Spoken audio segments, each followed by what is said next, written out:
What's going on, guys? Welcome to another episode of The Booth. This is episode 11, which we will be talking about I think it was episode 5 Okay, of season. awesome. Okay, awesome. Sorry about that. But my name is Ken, your host, along with my co-host today. Well, we're both hosts. I'm so sorry. This is kind of off. But anyways, let's get right into the episode. So what happened in Okay Awesome was This is why I intro the episodes, guys. you want an intro? It's already done. Just keep That's what I thought. Anyways, so what happened in the episode was Robin became kind of like a special person, so like VIP status, right, for the club. Okay, awesome. And she decided she is allowed to bring a +2, so she brought Ted and Barney. And then aside from that clubbing part, Marshall and Lily are kind of peer pressured to being or doing things that they don't usually do.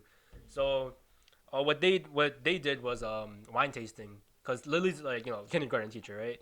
So she was talking about her coworker was talking about like, oh, on the weekend we went wine tasting, eating cheese, all that coupley marriage stuff, right?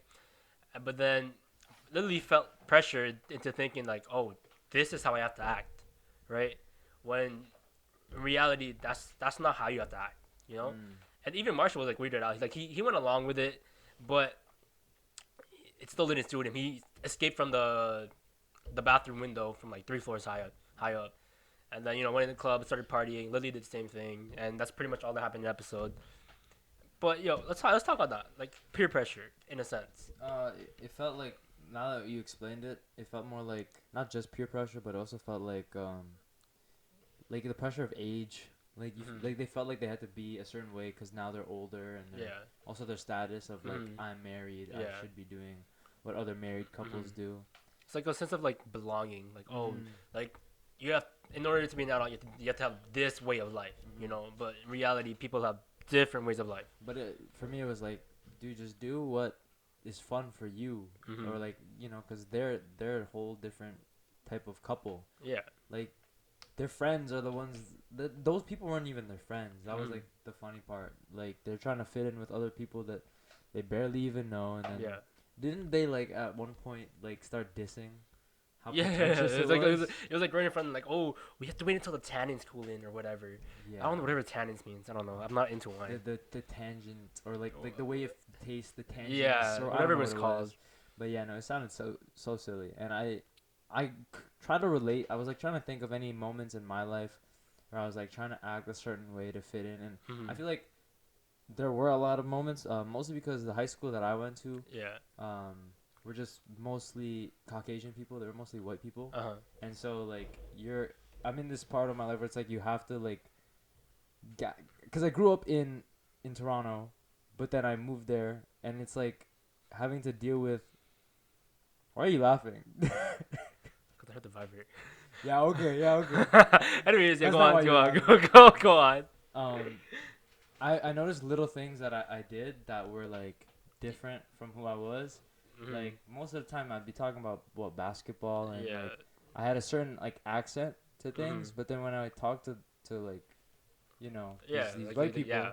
I was speaking a little bit more. So kind of you're kind of like adapting to the environment. Yeah, it was like I was very literate and Uh-huh. like trying to match what they were talking Mhm. about, and then to an extent, I really felt like this wasn't my place. Yeah. And it sucked because, I mean, this is also like a personal thing, but I also just felt like I was stupid around them. Uh-huh. You know what I mean? Like, Yeah. they start talking all about these things going on in school. And like you just don't know, like sometimes you just don't even know what's happening. Yeah, I'm like, oh yeah, let's Like, you're like, pretend oh, I know what you're yeah, talking about. like I feel like in high school a prominent theme or thing that everyone goes through is like a sense of belonging. Like, oh, I have to act this way. Like I went to an all guys school, right? Anyways, going in there is like, you gotta like act tough or whatnot, right? But no, dude. It I know that you're a school very was kind of soft guy. I know Shut you're up. very feminine. what? Anyways, Whoa! But- Don't let the toxic masculinity in you bash it away. We accept you. We accept all of you. Okay. that's not even it. Yeah, Anyways, bro. You're gonna. so I you're went to gonna- an- I went you're to gonna- I went to you're an gonna all guys bash away school, your femininity. and It's fine. It's fine. I thought this was about how you met your mother, bro. I know, but we're relating it to our actual real life. anyways. So all guys school, yeah, the whole thing, act tough, whatever. It was kind of toxic, and aside from that, from my friend group, um, essentially we adapted a way different. Like it became more toxic the way I saw it, Mm. and I talk about it a lot, but it was like really toxic. I was you know adapting to it, saying these things that I usually never say, changing my ways, habits, and whatnot. You know, and it was like really bad, and it was like taking a toll on me. So I decided to leave Mm. because I didn't want to be someone I never intended to be. Yeah. So fitting in is just hard, but you really shouldn't even care about that.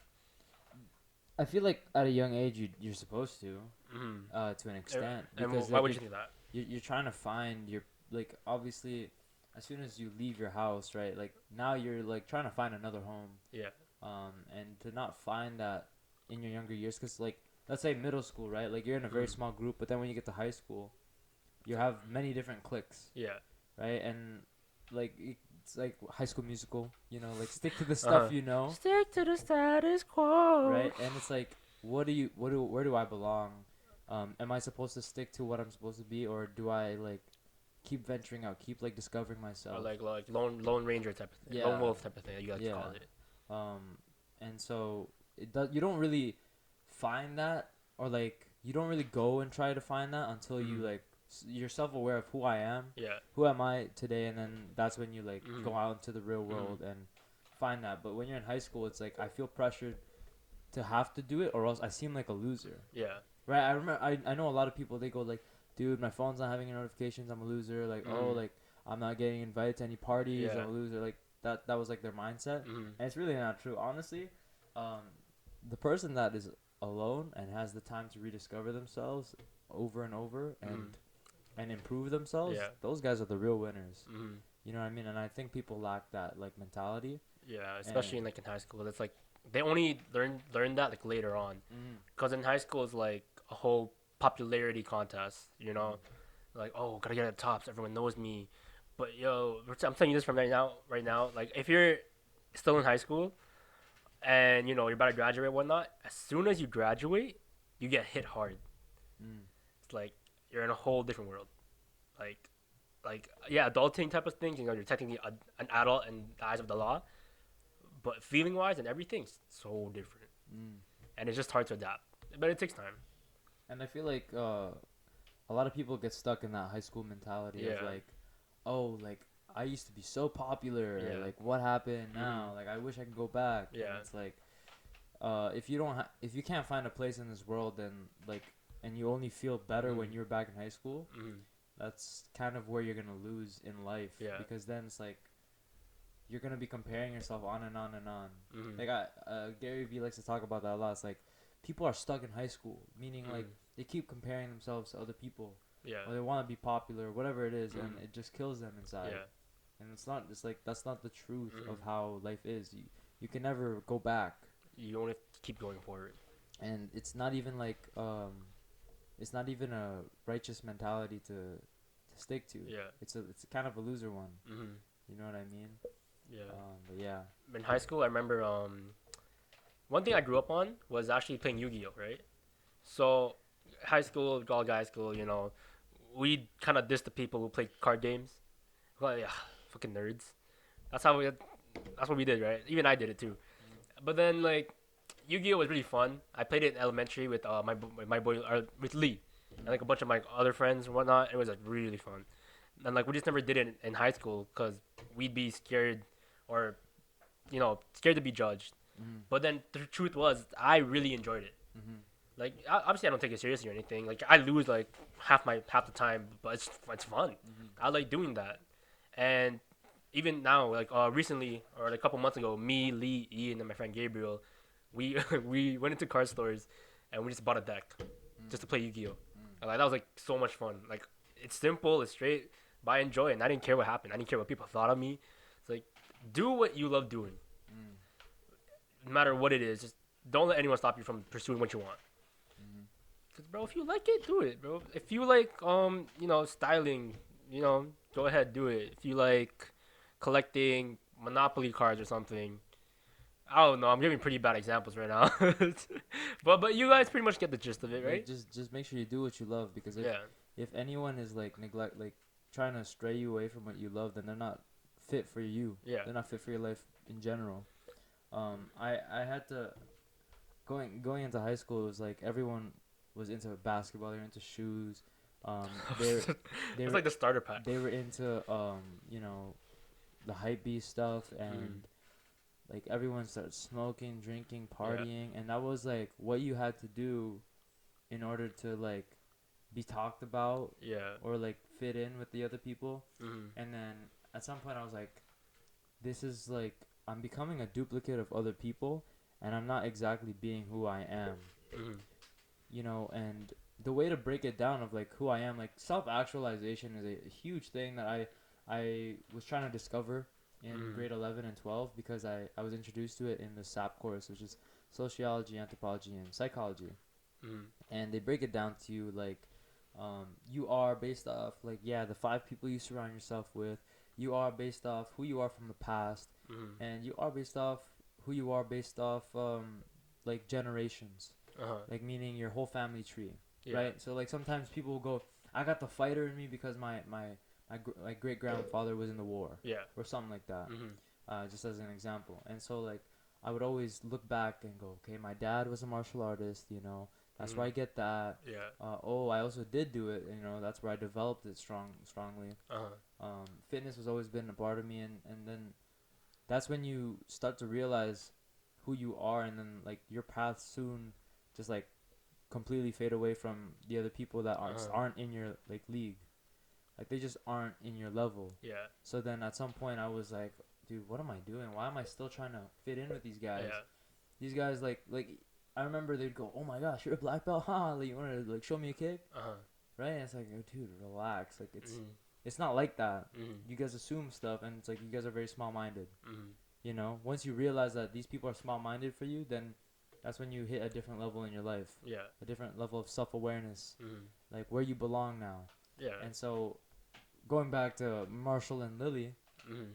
you know, to some extent, like it was obviously because it's a sitcom. They Yeah. don't really break down the dramatics of it Uh huh.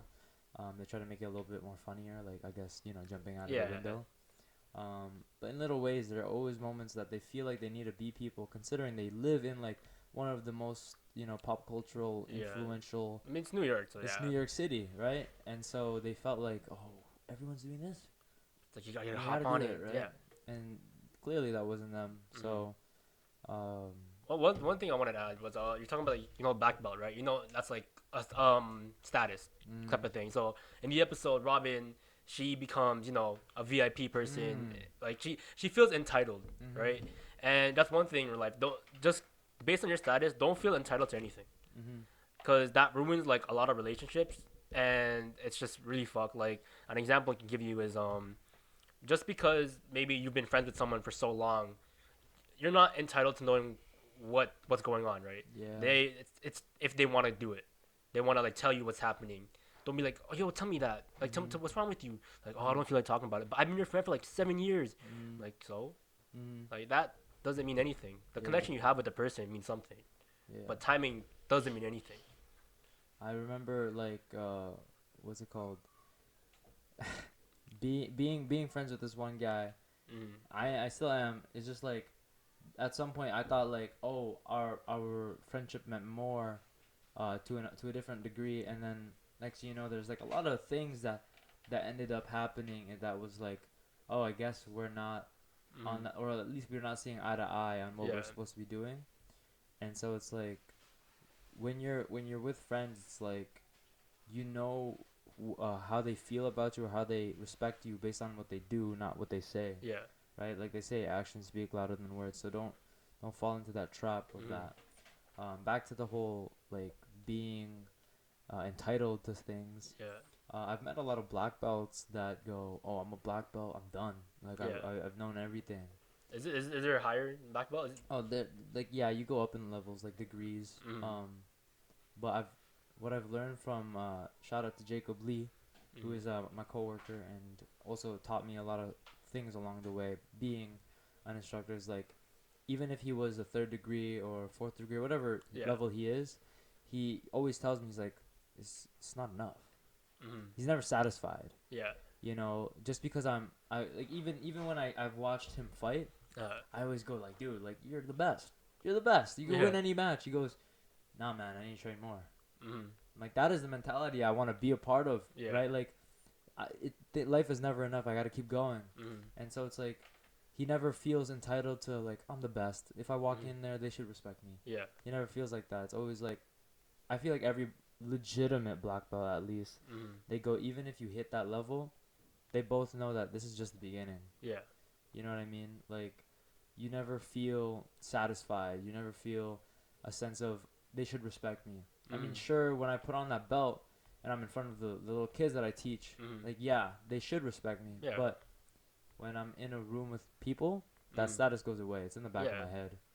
And so Robin coming in as this hotshot reporter. Yeah. I mean, I kind of get it because you're in New York. You kind of wish. And it's, you know, it's apparently like one of the most anticipated like nightclubs or whatever, high status. I kind of get it. Yeah. But learn how to humble yourself. Yeah, like you just got like literally this is the first season. This is what, her first year in New York. Right. Yeah. This is not. And like what's funny about it too, later in the episode, like she goes out, makes a phone call. Well, no, in the starting, she goes in like, oh, they're with me. She shows like, oh, what's your name? Robin Scherbatsky. Check it off the list. She goes out to get a phone call, and then she's on the phone call, comes back, but the bodyguards switch. So then she's like, oh, I was just in Robin Scherbatsky, name checked off the list and everything, but like I'm VIP, something like that, right? She's like, I don't care. Like, just because you have a higher status doesn't mean shit. And like even this happens like a lot throughout the show. You Mm-hmm. remember at one point she gets like a whole like co-host with I forgot that guy's name, but she has like her huge like her face on like a wall. Like and then Sandy Rivers. Yeah, and then it gets blocked by like I don't know. There's a whole episode dedicated to that, and it's like an example of this episode. It's like almost like a parallel, and it's like even then she wasn't enough yet. Yeah. And it's like you should never be satisfied. You should never expect anything out of yourself, right? Like Zero expectations.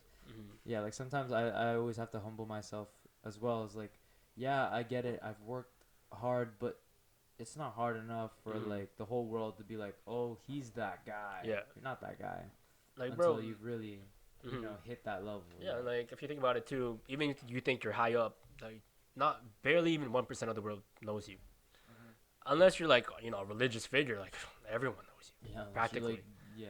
Unless you're Jesus, like, oh, I know him. Yeah. Yeah, dude, that's Jesus. Dude, comparing Jesus to like me, not me, like anyone else, but like, who's that? Like, You know? you're not an idol. You're not, you know. Like, but I get it. Mhm. I get where she's coming from, Yeah. though. But it just doesn't work. Have you ever met anyone like that where it's like they had this? You know where I've met people like that? Where? At the workplace. The managers. Managers. No, well, Oh my God. Here you go. Me and Kenneth have worked at a certain workplace. With. It's food It's a industry, cer- cer- fast food industry certain where fast you food you industry. kind of no, you don't do this, but you just do that. Oh wait, You don't make any sense. What was that? it's one of it's a fast food giant. Well, I'll say the least. Okay. There you go. You can shut up. We worked at a fast food place, and we had some of the snobbiest. At least listen, they were snobby at first, but then of course I made friends with them. But the point was, because they were at that like level in the workplace, they felt obligated. Like, I don't like managers. Like, I've learned this in a motivational course. I don't like managers. I like leaders. Yeah. Managers are like responsible of, you got to do this, you got to do that. I don't care what you say to me. I'm the upper level. Versus leaders, they're the ones that they do things with you. They carry you know, they carry you along the way.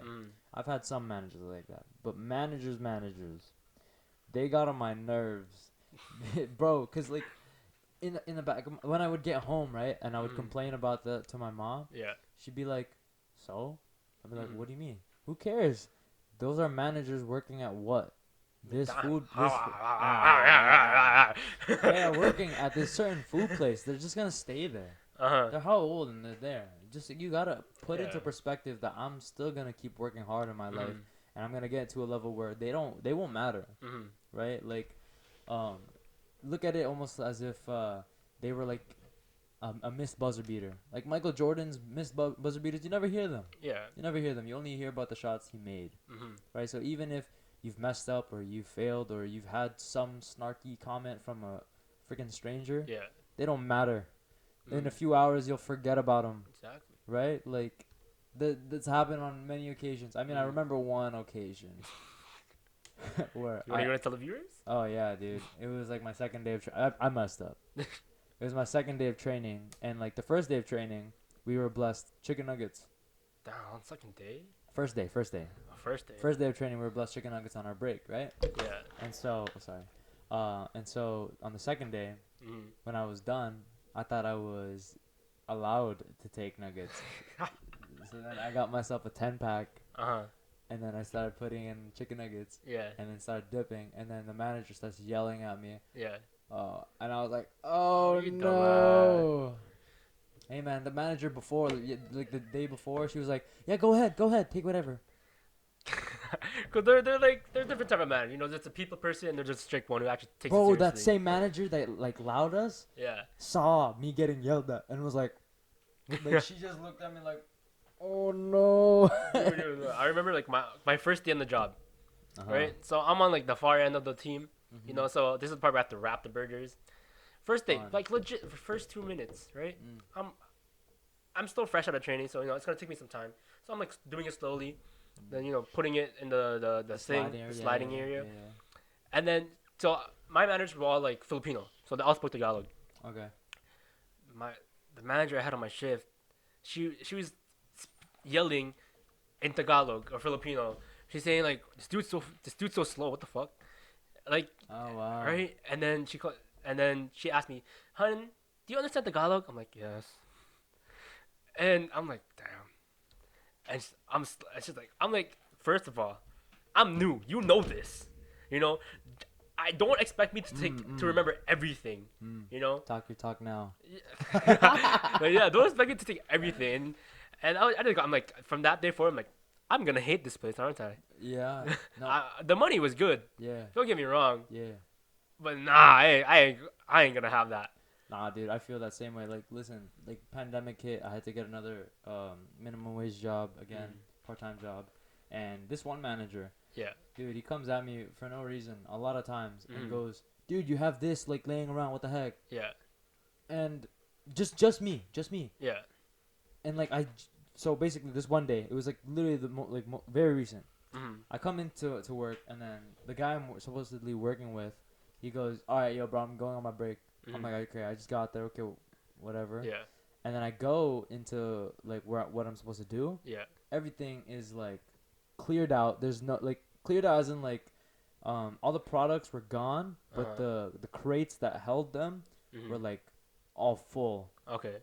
And I was like, "You're joking." Mhm. So I had to fill all the products back up, clear the crates. But as I'm doing that, that one manager comes up to me and goes, "Bro, what are you doing? You have a bunch of crates outside." Uh-huh. I'm like, "Dude, I just got there." Yeah. And my guy went on break. He didn't do nothing. You're joking me. Mhm. I got so upset that like ruined my vibe the whole like I just started. Yeah. That ruined my day. I was like, "You gotta be kidding me, bro. This guy really paged me for something I didn't Yeah. even do." Mhm. I hate that place. Dude, like one example I can have is like, I work retail now, right? For those who don't know. And so you know, as soon as I get in, like my shift, I get hit with like the worst customer. Mm. You know, they try on like a bunch of shoes, and then they're like, "Does this fit? Does this fit?" No, I'll like.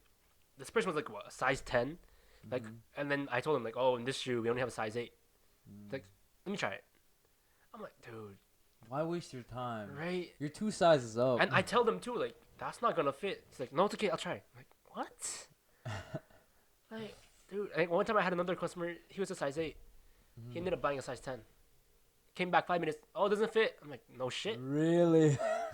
What do you, I told you this, what do you expect? But yeah, dude, it's like, you gotta stay calm, humble yourself during those times, you know? Yeah, bro. Especially those times. Like Mm-hmm. in my head, I was like, "Look, he's been here long enough. Yeah. He probably thinks he's the fucking shit here. Mm. So I'm just gonna shut up. It's also like what, my second month of working. I'm Yeah. just not gonna say nothing. I'm Mm. gonna let it be. Um, yeah, there's a lot of things you just gotta let go in life because we've seen this post many times. At least me and Ken. It's like there's this many hours in a day, Yeah. Oh this yeah, many that seconds in a day. one. Why are you gonna let one person ruin this many? Yeah. It's like if it was a bank account of this much dollars, and they took this much, are you gonna be that bothered? Yeah. Right. So, no, those 2 minutes of this guy paging me for those crates, I let go. But did it ruin my vibe a little bit? Just a little bit. Just a tiny bit. But then, at the end of the day, like, I'm going to forget about it within a few years. And I'm definitely not going to... I'm definitely quitting soon. So, it's whatever. But yeah, I think that's a pretty good... what do you say? Pretty good place to end off. Just remember what we talked about today is... there should be no entitlement, no matter what status, no matter where you feel like you're at in life, even if you feel very special. Yeah. There's going to be a lot of days or people that just won't like vibe with you or be on the same wavelength.